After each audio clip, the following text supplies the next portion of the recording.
Assalamualaikum, wilujeng enjing, nami abdi Zevanya Salvianov dari kelas IPS 4. Ayeuna abdi bade ngadongeng, judul dongengna Kuda Hade Budi.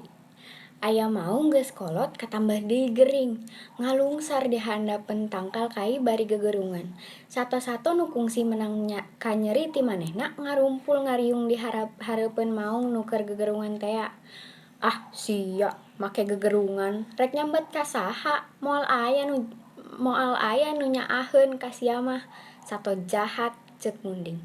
Munding ngomong kitu bari ngagadil maung nu keur gegerungan.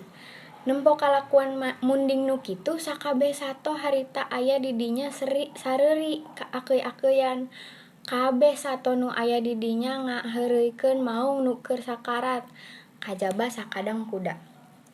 Nempo sato-sato sejen galumbira teh manehna mah ukur gogodeg.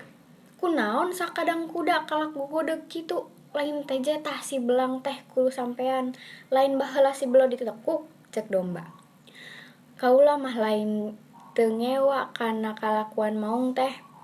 Ngan waktu ieu kaayaan pan keur geuring parna.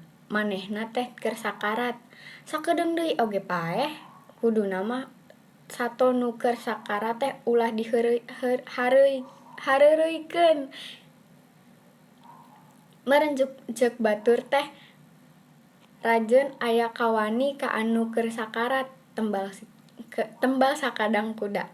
Saenggeus ngadenge omongan kuda nu kitu, sakur sato nu aya di dinya jempe sarta pating laleos kaleuweung deui. Jadi, amanat nu aya dina dongeng tadi teh jadi jalma ulah sok jahat ka batur jika sakadang maung. Ulah oge ngabales kalakuan jahat ku kalakuan jahat jika sakadang Munding.